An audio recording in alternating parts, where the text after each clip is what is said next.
quando eu tenho um manual e uma regra para seguir, eu consigo.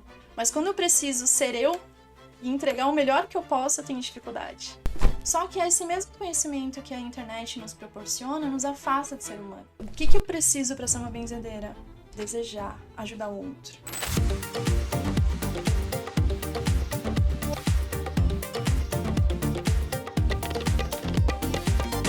Bem complexo, né, o trabalho? Pouco, na verdade, acho que o complexo é a gente parar para entender que a gente é só um humano na frente de outro humano, sabe? Isso é bem interessante porque as pessoas que vêm fazer curso comigo, elas vêm normalmente do Reiki, onde acaba aprendendo símbolos, onde acaba tendo muitas questões de técnicas, né?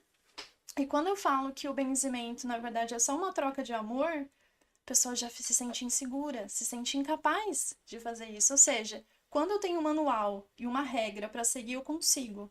Mas quando eu preciso ser eu e entregar o melhor que eu posso, eu tenho dificuldade. É mais essa questão que a gente está falando nos bastidores também. Tá tudo muito tecnológico. O E que bom! contato que você diz, né? Sim, Sim, ajuda também, que né? bom, porque hoje essas rezas, Conhecimento. por exemplo, tem infinitos livros que trazem rezas que foram resgatadas em comunidades dessas senhoras. A gente tem acesso a isso. Só que esse mesmo conhecimento que a internet nos proporciona nos afasta de ser humano, né? Então, por que eu não encontro uma benzedeira? Quem de fato está querendo ajudar o outro sem ter nada em troca? Dificílimo. Não é? Então, por isso, cada vez mais a gente está nessa era da selfie, né? O que importa sou eu.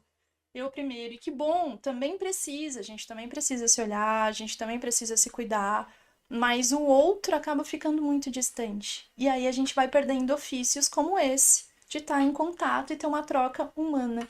Uma escuta amorosa, sem julgamento, né? Um cuidado, uma atenção.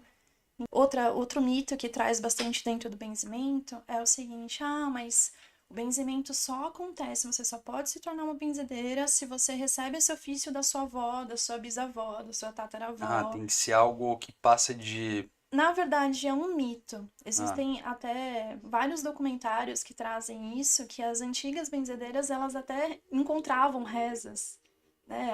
O que eu preciso para ser uma benzedeira? Desejar, ajudar o outro. Ser honesta, né? Ser franca comigo mesma, dentro dessa decência de entender que ser benzedeira não é um ato, é um ofício que eu escolho. Hoje eu vou ser benzedeira, então eu vou te tratar super bem. Não, ser benzedeira é uma conduta diária, de vida. Eu não posso me dizer benzedeira se na primeira oportunidade de atacar pedra em alguém, de fazer mal a alguém, eu faço. Mas não, enquanto eu sou benzedeira, eu não posso. Né? Então, são mitos que são gerados ao redor dessa questão do benzimento que são quebrados. Então, hoje existem várias pessoas, assim como eu, que fazem iniciação dentro dessa sabedoria ancestral. E mais do que nunca, Dani, eu acho que o nosso momento planetário, ele pede resgate dessas práticas. mandou bem demais. Está crescendo, né? Só que o problema é que junto com o crescimento da espiritualidade, está crescendo o mercado. E aí as pessoas estão se perdendo no mesmo lugar, só que levando agora a palavra da espiritualidade, né? Com cursos abusivos. Dinheiro, dinheiro, dinheiro, dinheiro, Dinheiro, dinheiro, dinheiro, dinheiro, dinheiro. dinheiro. E o dinheiro é necessário, sim, nós somos seres, né, encarnados, a gente depende da matéria para sobreviver, os custos estão altos de tudo. Só que assim, não é o princípio. É isso, é o meio, mas não é o princípio. O princípio é exatamente esse momento que a gente precisa despertar novos corações, despertar novas consciências para a gente mudar a atual realidade, porque senão a gente vai se perder e não é um caminho sem volta.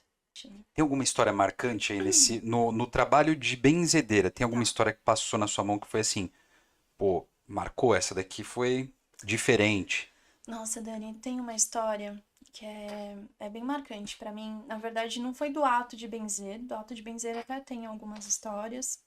Depois eu conto na sequência, mas teve uma. Como eu te disse, eu sou aquariana. Ah, E aquariana é muito engraçado. Eu sou aquariana com ascendente em Sagitário. Então eu tenho o meu lado racional, impiedoso, e o meu lado espiritual gritando. E aí eu tive que conciliar essas duas polaridades para conseguir equilibrar, né? Porque a racionalidade, ela te deixa extremamente fria, a cético. espiritualidade te deixa totalmente bitolado, e aí você traz o equilíbrio, né? Pra uma Boa. linha, assim. E aí, dentro dessa racionalidade que às vezes o aquário me pede, eu gosto muito de trazer espiritualidade, mas sempre com embasamento científico. Então, os cursos que eu passo não é só, é a mística, não. Eu vou trazer um pouquinho da fitoterapia, de dados científicos ali da planta que ajudam nesse processo de desenvolvimento.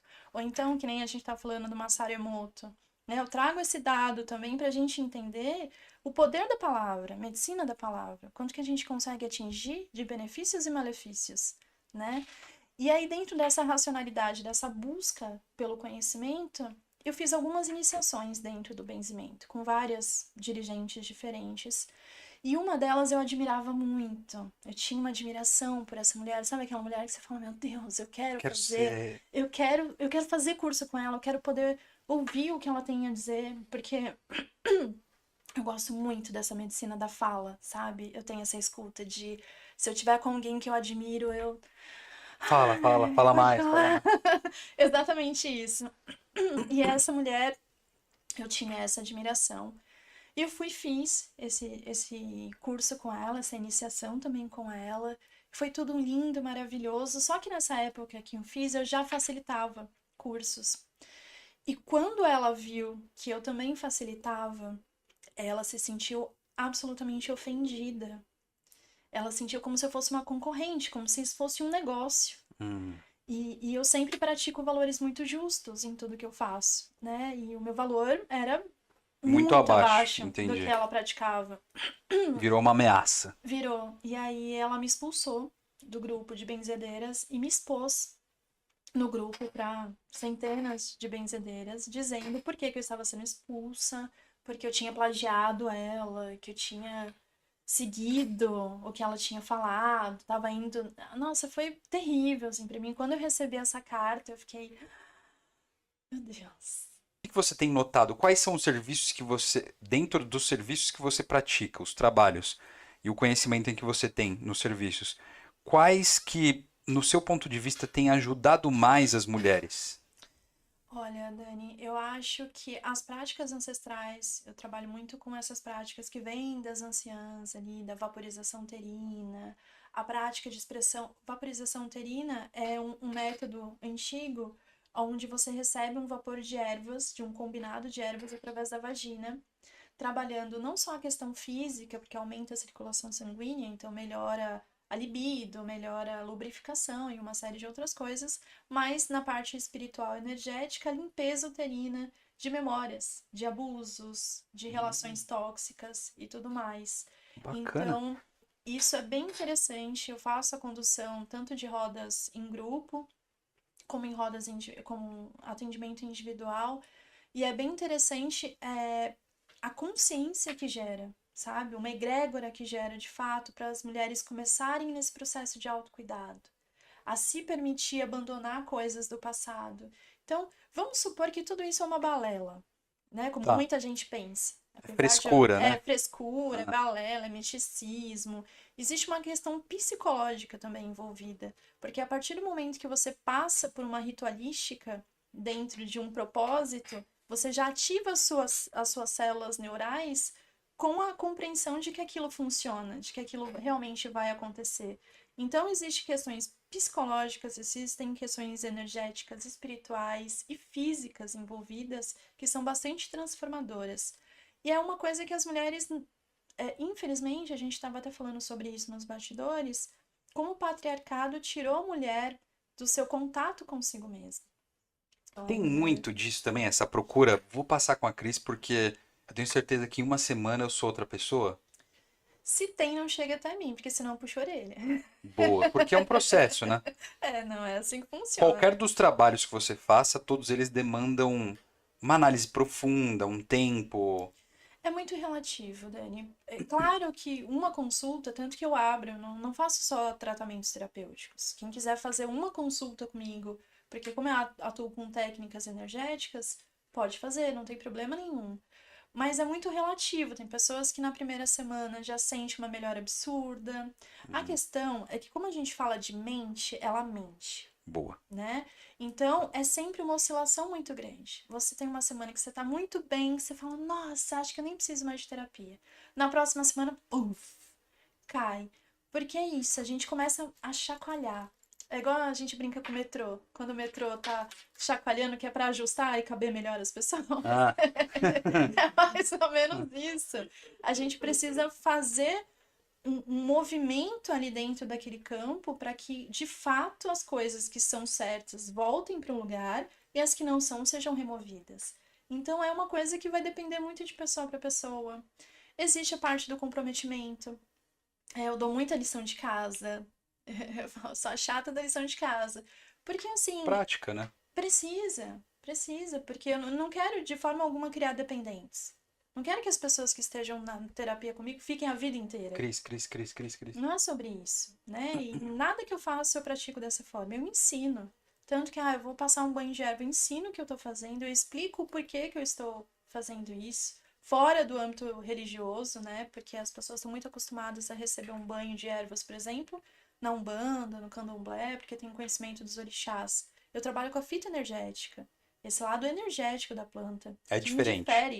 indifere a sua religiosidade, se você tem, se você não tem, questão da natureza, né? A questão da aromaterapia é diferente.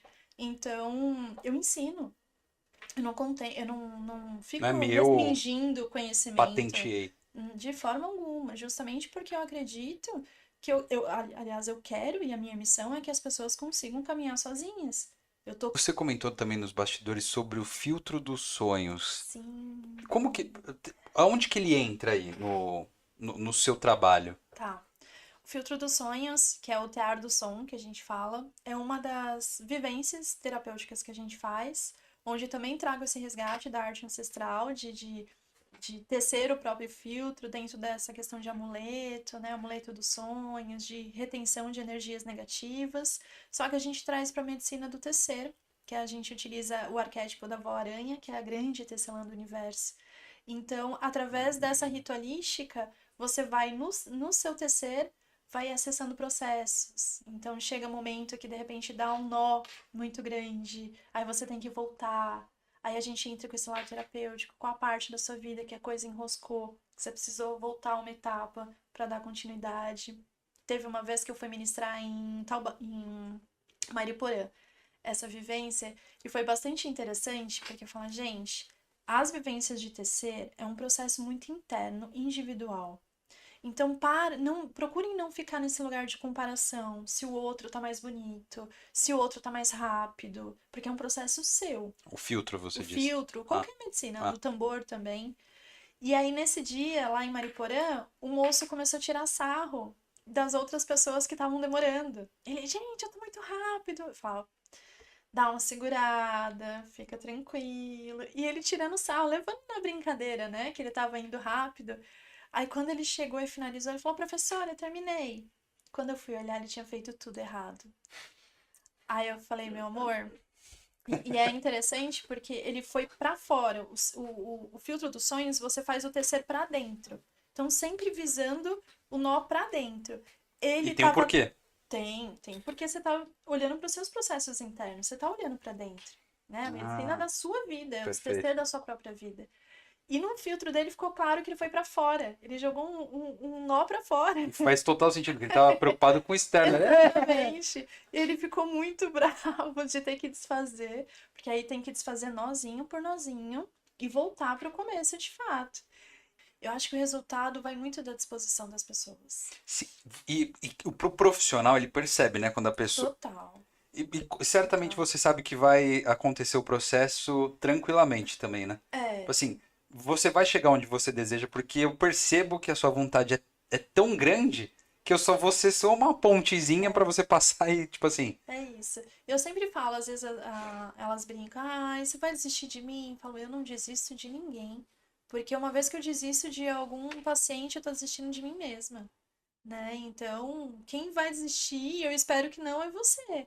Vai da sua dedicação, vai do tempo que de fato você está dedicando para isso, né? Então, eu não, eu invisto mesmo, eu acredito, Nossa, é tão lindo. Dani, eu acho que não existe coisa mais prazerosa na vida do que você ver os bons resultados acontecendo, Sem dúvida nenhuma. né? Por exemplo, essa moça que eu comentei, ela vinha de 5 abortos. Ela não tinha mais 5 esperança de abortos, cara. engravidar. ela já tava num estágio, assim, que ela tava com medo. Não, pô.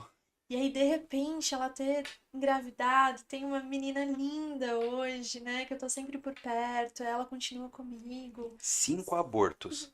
O Exatamente. que trabalho que ela fez?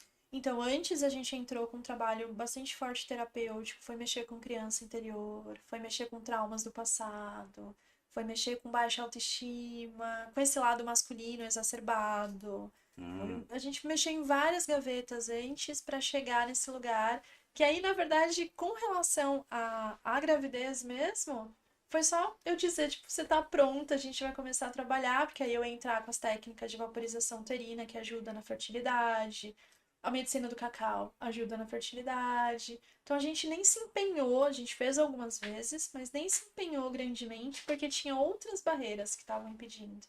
E aí, quando ela estava pronta, aconteceu. fluiu, fluiu. Que E é bacana. muito lindo de ver isso, né? É muito lindo ver essas transformações.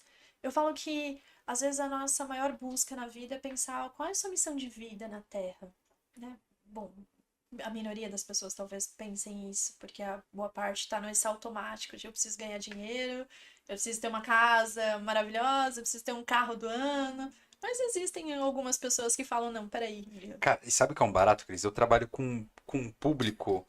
É um público que. É um público A, tem dinheiro. São pessoas. Eu trabalho com esse público. E é um barato, é unânime. Não é 90% não. É 100% das pessoas. Depois de uma certa idade, costuma ser de uns 60, 70 ali. Tipo assim, por que que eu fiz tudo isso? Porque eu tenho bastante, eu faço isso, eu tenho muito. Putz, cara, e agora? eu deveria ter. Pô, eu tenho bastante, só que abri mão, aí eu perdi. Tipo, é unânime. É, É unânime, é é, muito louco. E aí é você vê que cruel. essa parte que a gente comentou aqui, de lado espiritual principalmente, ela foi deixada de lado e neste ponto em específico abre uma lacuna tão grande que a pessoa ela se perde total. E aí quem tá de fora olha, até para quem tá começando a vida agora, com 20, 30 anos, enfim, olha e fala: "Não, mas caramba, você tem tudo. Você tem saúde, você tá bonito, bonita, e tem um carro, e tem uma casa, e tem uma família. E você tá desse jeito, tipo assim, não faz sentido, né? Só que a pessoa se pegou dentro do sistema, só foi fazendo, não foi se conhecendo, não foi amadurecer. Quando foi ver, já tava tarde demais, enfim. É isso. É isso. Eu falo que quando alguns despertam nessa consciência, ainda nessa existência, eu espero que muitos, é o caminho de volta para casa. E você começa a arrancar todas essas camadas, todas essas vestes que foram colocadas no decorrer de uma vida inteira e entender que tem muito mais coisa para oferecer, né? Quando a gente pensa em ter, tá para fora. Quando a gente pensa em ser, tá para dentro.